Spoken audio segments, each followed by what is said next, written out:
আমার জীবনে যতটুকু ছিল আমার সবকিছু শেষ করে দিয়েছে। এখন আমি চাই যে আমার দোকান পুড়ালো, কার ইন্ধনে পুড়ালো বা আমার কেন ক্ষতি করলো? আমি সুষ্ঠুভাবে বিচার চাই এর। কে আছে এর পিছে কে আছে? এটা আমি ধরতে চাই। রাত তখন ১:৩০। চারদিকে নিস্তব্ধতা। হঠাৎ আগুনের লেলিহান শিখায় জ্বলে ওঠে মাগুরার মোহাম্মদপুর উপজেলার কোমরপুর গ্রামের একটি মুদির দোকান। মুহূর্তেই পুড়ে ছাই হয়ে যায় আবু হানিফের ছেলে শহীদুল ইসলামের জীবিকার একমাত্র অবলম্বন। কালাম নামের যে ব্যক্তি ও আগুন ধরায় দেয়। মানে আগুন ধরায় এমনভাবে যে আমার মশাল জ্বালায়। মশাল জ্বালানোর পরে মশাল জ্বালায়ে সে ভিতর আমার এই দোকানের ভিতর আ ফেলে দেয়। ফেলে দেওয়ার পরে আমি জানতে পারি হচ্ছে রাত ২টা-২.৩০টার দিকে জানতে পারি। স্থানীয়দের অভিযোগ, এটি কোনো দুর্ঘটনা নয়, পরিকল্পিত অগ্নিসংযোগ। এই শত্রুতার কারণেই আমাদের দোকানটা চুরি করতেছে বা আগুন ধরাইছে। সেই একই সময়ে মসজিদের পশ্চিম পাশে থাকা মজনু মিয়ার দোকানেও আগুন দেওয়ার চেষ্টা করা হয় বলে দাবি উঠেছে। মজনু মিয়া বিষয়টি টের পেয়ে ধাওয়া দিলে স্থানীয়দের ভাষ্য অনুযায়ী সন্দেহভাজন ব্যক্তি একই গ্রামের বাসিন্দা আবুল কালাম নিজের বাড়ির দিকে পালান। পরে তার বাড়ির মেঝেতে ছড়িয়ে থাকা পেট্রোল এবং তীব্র গন্ধ পাওয়া যায় বলে অভিযোগ রয়েছে। আবু কালাম আমাদের এই দোকানে আগুন লাগাইছে, লাগাইয়ে আর একটা দোকান আছে পাশে, ওই দোকানেও আগুন লাগাবার যাচ্ছিল। এই দোকানে ধরাই দিয়ে ওই দোকানে যাচ্ছিল, তখন আমার ওই ভাই রাস্তায় বসেছিল। আমার ওই ভাই আর কি দেখে ফেলায় লিফারে কয় যে কিডারে ওই কুলিফারে ও দৌড় দেয়। দৌড় দিলে পরে ওর পিছনে ও ডাক টুক দিয়ে ওর লোকজন ডাক দিয়েছে, বেরোইছি। বেরোনোর পরে ওর দাবড়া নিয়ে আমরা ওর বাড়ি ফার গেছি। বাড়ি ফার যাওয়ার পরে ওর মারে ডাকা হয়েছে। ওর মা আসার পরে তারপরে ও উঠছে। উঠার পরে আর কি বলছে, তুমি দুয়ার খুলে দাও, দেখি তোমার একটু আমরা দেখবো বা একটু চেক করবো। তা ঘরে যেয়ে ওর গায়ে গতরে কিরোসিন তেল বা ডিজেলের গন্ধ পাওয়া গেছে। ওর ঘরের মাঝেও ডিজেলের গন্ধ পাওয়া গেছে।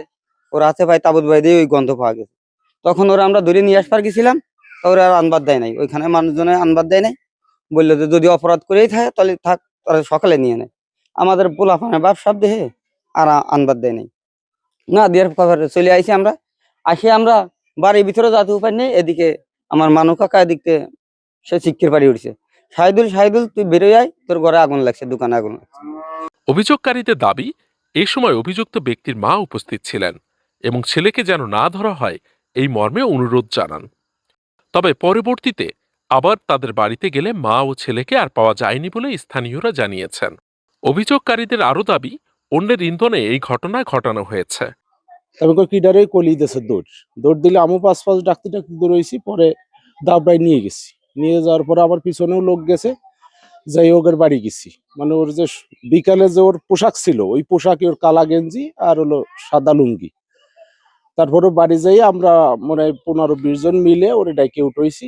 উঠানোর পর ও রাতে ওই যে ছিল আপনার লাঠিতে বান্ধা, মানে ওই দিয়া মশাল, ওই মশালের মাথায় হলো আপনার পেট্রোল।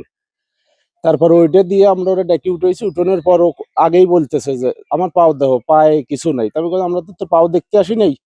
তারপর কইছে হাত দেহ, হাতে পেট্রোল আছে কিনা। তবে কিন্তু পেট্রোল দিয়ে আমরা কি করবো। তারপর ও ঘরে ঢুকছি আমরা ওর মারে নিয়ে। ঢোকার পর ওর মাইজেই, ঘরের মেঝেই মানে কেরাসিন পড়লে কিন্তু বোঝা যায় একবার পুরোটা, সেটা আমরা ছবি তুলছি। পর ওর হাত পাও সব মুরব্বীদের দিয়ে চেক করাইছি। তখন মানে ও প্রমাণিত হয়েছে যে ও গেছিল। পর ও হাত পায়ে ধরছে অনেকটা। ওই যার লোকজন কইছে এখন যদি নিয়ে যাও তাহলে তো ও মাইর খেয়ে মরে যাবে না, তোমরা আসামি করবারে, সকালে নিয়ে নে। তা সেই অবস্থা আমরা চলে আইছি। আসার পরে মুরব্বীরা নিয়ে আইছে আমাদের।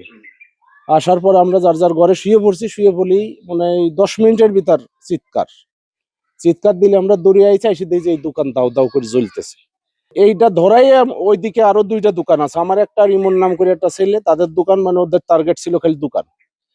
পরে এসে এটা দেখার পরে আমি পরে সাল ফল আবার যে তাহলে ও এই কাজ করে ধরে নিয়ে আসি। যাই দেখি যে ওর ঘরে তালা দিয়া ওরা কেউ নাই, একবারও মাটা শুদ্ধ সবাই পলাইছে। ওরা কারোর ইন্ধনে এইগুলা করে।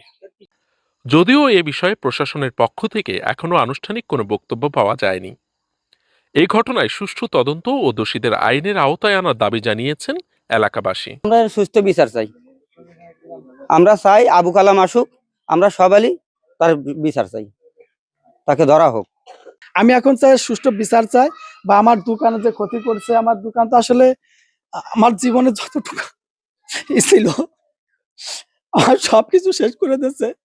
এখন আমি চাই যে আমার দোকান পুড়ালো, কার ইন্ধনে পুড়ালো বা আমার কেন ক্ষতি করলো, আমি সুষ্ঠুভাবে বিচার চাই। এর কে আছে, এর পিছে কে আছে, এটা আমি ধরতে চাই।